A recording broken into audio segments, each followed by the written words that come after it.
Rebellions inside a political party usually take months to build. They require organizing, coordination, back-channel conversations, and somebody willing to go first. What happened in the Senate this week took 72 hours. 11 Republican senators voted against their own president on a war powers resolution tied to Iran. Not Democrats, Republicans. 11 of them. On the record, with their names attached. That is not a crack in the foundation. That is a structural fracture. And the president, who has made party loyalty the centerpiece of his political identity, has now learned something he genuinely did not believe was possible. His own party will break, under the right conditions. And those conditions just arrived. Trump didn't just launch military strikes on Iranian nuclear infrastructure without congressional authorization. Trump didn't just bypass the war powers resolution for the fourth time in 6 years. Trump bet his entire political coalition on the assumption that Republican senators would never, under any circumstances, cross him publicly on a national security question. He planned for unanimous silence. He got 11 defections and a Senate floor debate that is now being watched in every capital on Earth. And in the gap between that assumption and that reality, the question that changes everything is now open. If 11 senators will break on war, how many will break on the next thing? In the next few minutes, I am going to show you exactly how we got here. I am going to walk you through the specific votes, the named senators, and the documented sequence of events that produced the most significant intra-party rupture on war powers since the Gulf of Tonkin resolution in 1964. I am going to show you what those 11 senators are afraid of, and it is not Trump. And I am going to tell you why the world you are living in today is measurably more dangerous than the one you woke up in before these strikes began. Not because of Iran, but because of what Washington just revealed about itself. Imagine you run a company, and your CEO makes a decision worth hundreds of billions of dollars. A decision that affects your employees, your customers, your liability exposure, without calling a single board meeting. No vote, no consultation, no legal review that was shared with the board, just a decision, made unilaterally, and then announced after the fact. The question is not whether the decision was right or wrong. The question is, at what point does the board stop rubber-stamping decisions it was never allowed to participate in? Hold that thought, because that is exactly the question 11 Republican senators just answered. Drop your answer in the comments right now. Did those 11 Republican senators act with constitutional principle, or did they see a political opening and take it? And is there a difference? Let us rewind the clock. This did not start with the Iran strikes. It started 18 months ago, in a Senate Armed Services Committee hearing that got almost no coverage, when Senator Rand Paul introduced a war powers amendment that received exactly 3 Republican co-sponsors. 3. At the time, that was treated as a fringe position, a libertarian outlier, a statement of principle with no political consequence. But something was accumulating underneath the surface that the polling did not capture and the rally crowds did not reveal.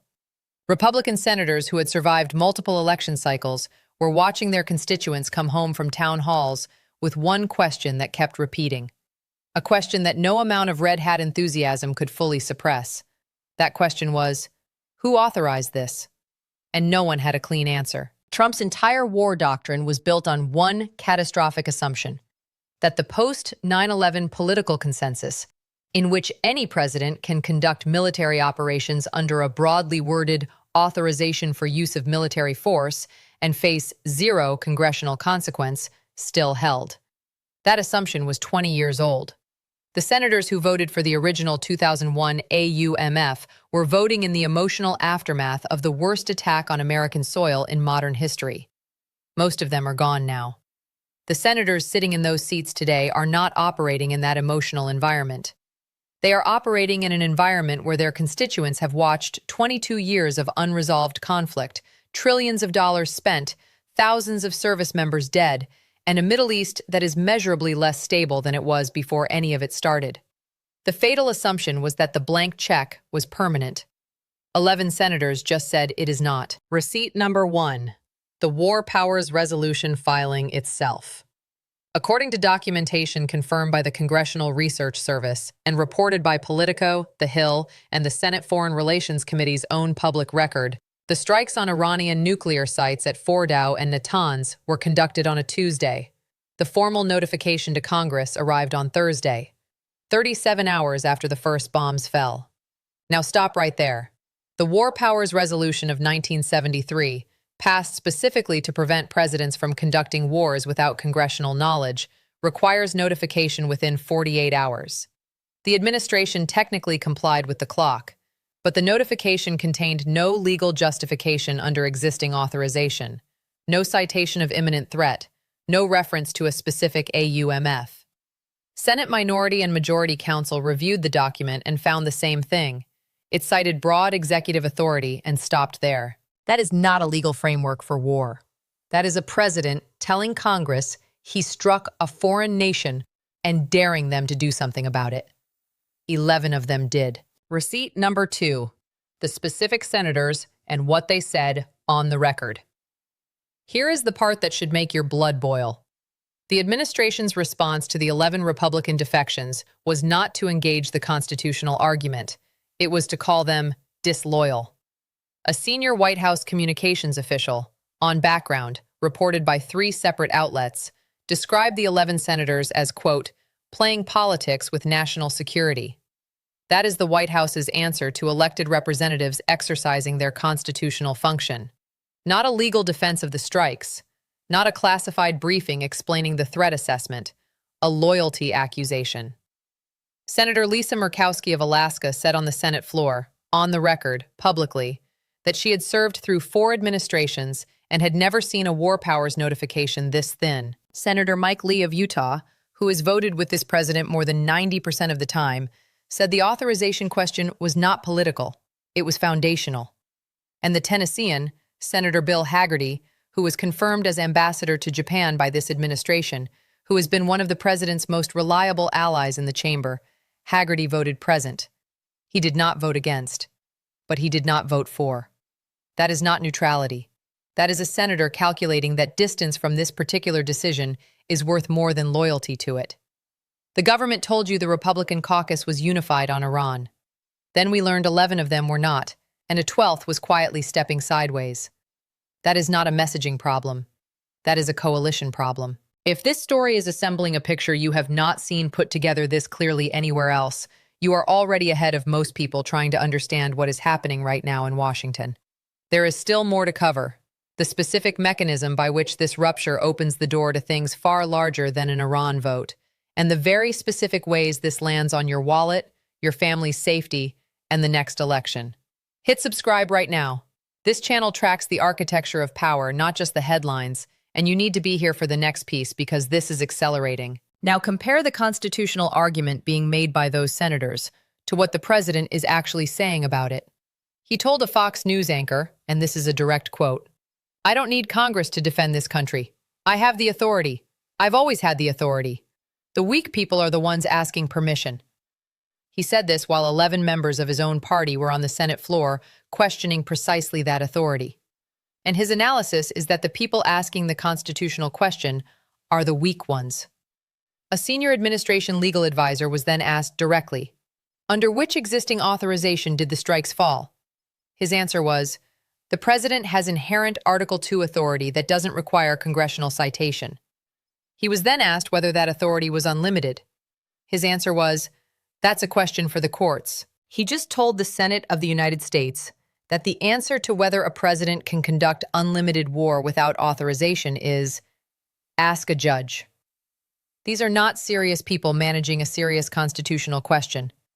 These are performers staging confidence while the legal foundation beneath them is being actively challenged by members of their own party. Here is the part that should keep every military family in America awake at night. Receipt number 3. The operational picture nobody is discussing clearly enough. The strikes on Fordo and Natanz were described publicly as successful. Significant damage to centrifuge infrastructure. A meaningful setback to the Iranian enrichment program. That framing is accurate as far as it goes. Here is where it stops going far enough. The Defense Intelligence Agency assessment, portions of which were shared with the Senate Armed Services Committee in a classified briefing, and the existence of which has been confirmed by multiple senators on the record, concluded that the strikes accelerated Iran's decision timeline on 2 things: dispersal of remaining enrichment capacity to hardened underground sites that are not reachable by conventional munitions, and activation of proxy networks in Iraq, Syria, and Lebanon that had been in a deliberate stand-down posture. The strikes did not end Iran's nuclear program. According to the intelligence assessment that the administration had before the strikes were ordered, they may have made the harder problem harder to solve. That is not what the press conference said. That is not what the victory lap looked like. And the senators who saw that assessment and then voted on the War Powers Resolution were not voting on the strikes that happened. They were voting on what comes next. Because what comes next, if that assessment is accurate, is not a contained action. It is the beginning of something with no defined endpoint. Now let us look at what this rupture actually reveals when you examine the contrast between what is being performed and what is structurally happening. The White House demands loyalty. The Constitution requires accountability. One side calls dissent weakness. The other side calls it a job description. One side governs by the rally. The other side governs by the oath. One side builds the grievance. The other side builds the precedent. One side is performing strength. The other side is doing the math on what unchecked strength costs. There is one image from this past week that captures everything. On one side, a White House ceremony celebrating the Iran strikes, flags arranged behind a podium, applause, the word historic used 4 times in 8 minutes, a president surrounded by supporters who have never seen a classified threat assessment and are being told everything went perfectly.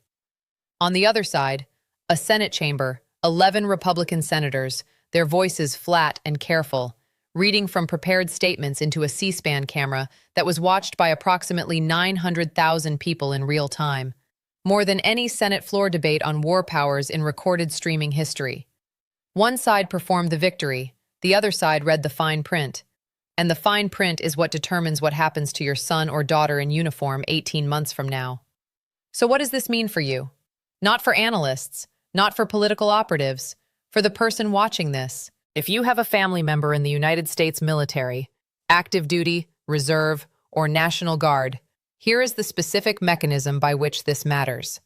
The DIA assessment referenced above concluded that Iranian proxy activation in Iraq and Syria would increase within 60 to 90 days of the strikes. There are currently approximately 2,500 American service members in Iraq and 900 in Syria operating under an existing force protection mission. They are there now. They were there before the strikes, and they remain there under rules of engagement that were written for a pre-strike environment. The question of whether those personnel are adequately protected under a post-strike threat environment, a question that requires congressional authorization review to formally address, is currently sitting in a procedural holding pattern because the administration has not requested updated authorization, and the Senate is now in a war powers standoff. Your family member's safety is not abstract. It is a function of decisions being made or not made in Washington right now. If you hold any energy sector investments, oil company stocks, pipeline ETFs, energy sector mutual funds in your 401k, the Strait of Hormuz carries approximately 21% of the world's liquefied natural gas and 17% of globally traded crude oil through a waterway that is 48 kilometers wide at its narrowest point. Iran has mined that strait before. Iran has threatened to close it after every major confrontation with Western forces since 1988. The current Iranian military posture in the Gulf, according to open-source satellite analysis published by the Center for Strategic and International Studies, has shifted from defensive to prepared response in the weeks since the strikes. The global energy market has already priced in a 12% risk premium on Gulf disruption. If that disruption materializes, even temporarily, the price per barrel moves in ways that reach your heating bill, your grocery receipt, and the fuel cost embedded in every product that moves by truck. Every product. That is not a future projection.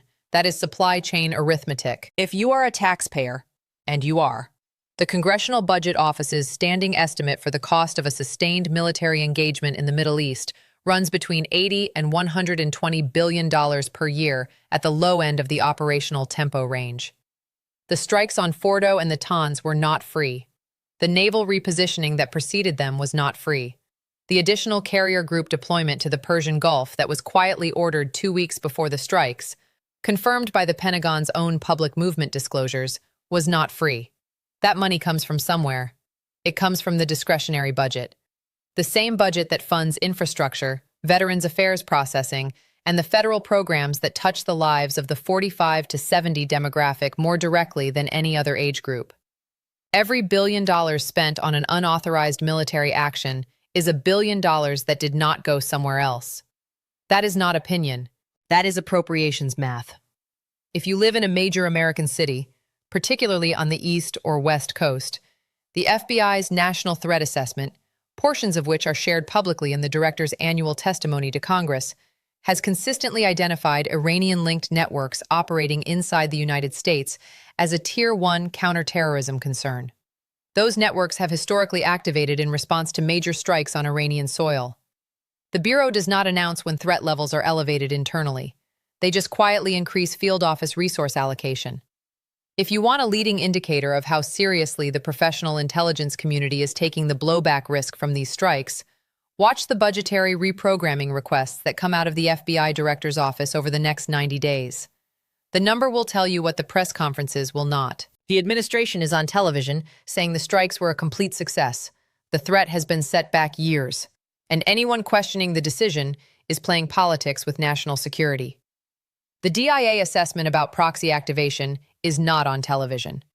The 11 Republican senators who read it and then voted against the administration are on the record. The authorization that was never sought is in the congressional record. The service members in Iraq and Syria, whose threat environment just changed, are not on television either. They are at their posts, waiting. Here is the hard truth. Those 11 Republican senators did not want to be here. Not one of them ran for office to put their name on a war powers rebellion against a president of their own party. They wanted to govern. They wanted to legislate. They wanted to go to committee hearings and vote on appropriations and go home to their states. But the sustained pattern of unilateral military action, the dismissal of constitutional process, the characterization of oversight as disloyalty, it left them a choice between their oath and their alliance. 11 of them chose their oath. They are not emotional about it. They are not doing this out of personal grievance or positioning for a primary challenge. They are doing it because the legal architecture of American government demands it, and because they know that the precedent being set right now will outlast this administration by decades. The moral verdict is this. This was not a conflict between Republicans and Democrats about Iran. It was a conflict between a presidency and a constitution. And the presidency blinked first by forcing its own party to choose sides. Where does this go from here? I see 3 paths. The first is what I would call the reset. The administration and the 11 senators negotiate a face-saving arrangement, a classified briefing that gets called a consultation, a revised war powers notification that gets called a clarification, some procedural fig leaf that allows both sides to claim their principle was preserved. Military operations continue. The Senate backs down from further escalation. The rupture heals on the surface. But even in this best case, something does not reverse. Those 11 senators voted. Publicly. Their names are in the congressional record. They cannot unvote. Every future president of either party, in every future conflict, will cite those 11 votes as evidence that Congressional War Powers Authority is not dead. The precedent is already set.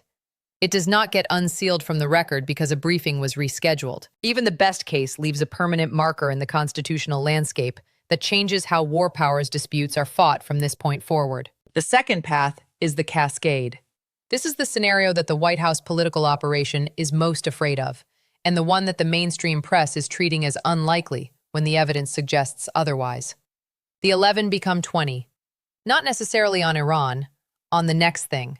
And there is always a next thing. Once the political calculation shifts, once a senator can look at a poll in their home state and see that breaking with the president on constitutional process costs them less than it used to, the dam does not hold. The senators who voted present, who voted quietly, who made careful statements and then went silent, are watching the same numbers. If those numbers move, if the public in Republican-leaning states begins to separate supporting the president from supporting unlimited war authority, the coalition math changes. And once the coalition math changes in the Senate, the legislative agenda changes with it. Not just on war powers, on everything the administration needs the Senate to confirm, ratify, and fund. This is the scenario that genuinely keeps the White House counsel's office awake at night, because it is not a dramatic confrontation. It is a slow, structural erosion that cannot be stopped with a rally. The third path is the constitutional crisis. This is the one nobody wants to say out loud. The Senate passes a formal war powers resolution invoking the 60-day clock on unauthorized military operations in Iran. The president vetoes it. The Senate overrides the veto, which requires 67 votes, meaning 17 Republicans joining every Democrat. You would normally say that is mathematically impossible, that no modern president has had a veto overridden on a national security question by members of his own party. But Normal left the building a long time ago, and there are no more guardrails. None. Because if 17 senators could be found, if the cascade becomes real, if the numbers in home states move far enough, what you would have is a sitting president conducting military operations that a supermajority of the United States Senate has legally ordered him to stop. That is not a constitutional gray area. That is a constitutional crisis of a kind this country has not faced in the modern era. And the people who would have to resolve it are the same people who have spent the last several years making it structurally harder to resolve anything. Here is what I know for certain, regardless of which path this takes. The era in which a president of either party could conduct open-ended military operations without any meaningful congressional resistance is over. Not weakened, not strained, over. Even if these 11 senators back down tomorrow, even if the war powers filing dies in committee, even if Iran goes quiet and the whole episode fades from the news cycle, the political permission structure that made it possible for a president to bypass Congress on war has been permanently altered. Because the senators who broke did so publicly, and they did so in a political environment where their base was watching. And that means the next president, whoever it is from whichever party, will face a Congress that knows it can resist.